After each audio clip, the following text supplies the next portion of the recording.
You've probably heard the saying, the road to hell is paved with good intentions. Well, sometimes it's paved with venomous snakes. Today, I am going to tell you a story about how one of the most powerful empires in history, the British Empire, was defeated. Not by an army, but by simple economics ... and a whole lot of cobras.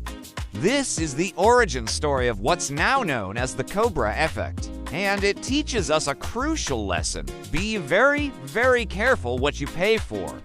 Let's travel back in time to British colonial rule in India, specifically to the city of Delhi. The British officials who ran the city were obsessed with order. They loved their tea, they loved their paperwork, and most of all, they loved being in control. But Delhi had a slithering problem that was incredibly difficult to control. The city was infested with spectacled cobras. Now, we're not talking about little garden snakes here. These are highly venomous, deadly predators. For the British residents, this was a waking nightmare. They couldn't walk down the street or relax on their verandas without the constant fear of a fatal snake bite. Something had to be done. So, the government decided to step in.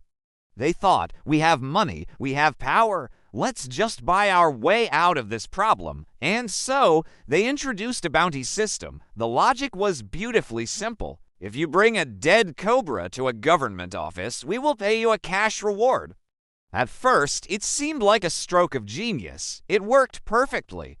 The local people of Delhi, many of whom were living in poverty, saw a fantastic opportunity.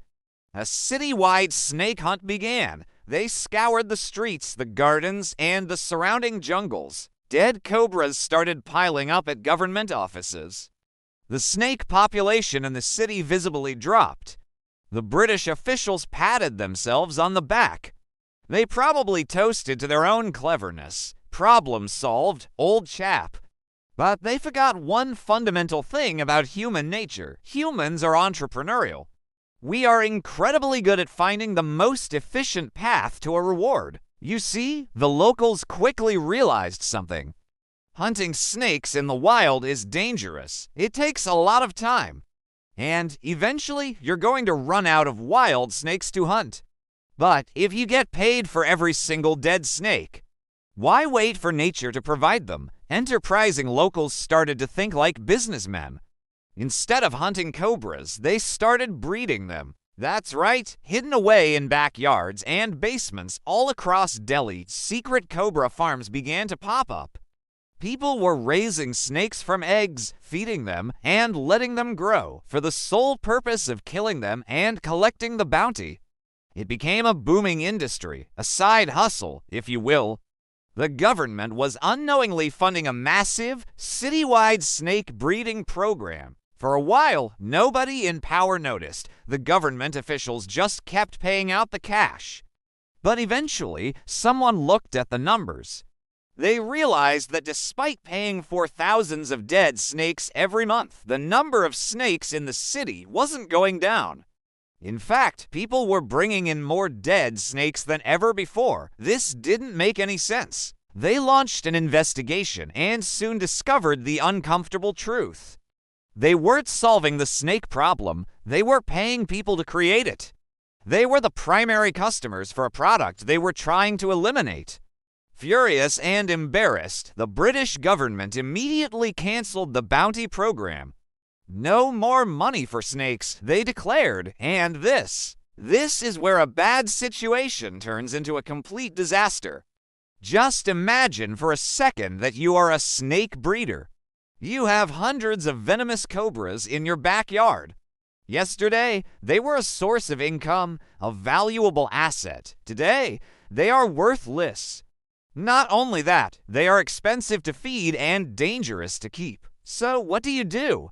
Do you kill them all for free? Of course not. The breeders did the only logical thing from their perspective. They opened their cages, their boxes, and their pens, and they released the snakes into the streets of Delhi. Suddenly, the city didn't just have its original wild population of cobras. It had the wild population plus thousands upon thousands of homegrown, angry cobras that had just been evicted from their homes. The snake population exploded. The final result of the government's well-intentioned plan was a city with far more venomous snakes than before the program had even started. They had made the problem exponentially worse. The British tried to fix a problem with a simple, monetary solution, but they completely failed to understand human psychology and incentives. This phenomenon is now famous in economics and systems thinking. It's called the Cobra effect. It describes any situation where the solution to a problem actually makes the problem worse because it accidentally rewards the wrong behavior. You see it everywhere once you start looking. Offering money for orphan children that leads to families giving up their kids. Paying for returned lost items, which leads to more items being found. So, the next time you see a quick fix or a government program that seems too good to be true, just remember the snake breeders of Delhi. Sometimes the cure is far, far worse than the disease. Thanks for watching, and if you enjoyed this story, don't forget to like and subscribe for more deep dives into the strange corners of history and human behavior. See you next time.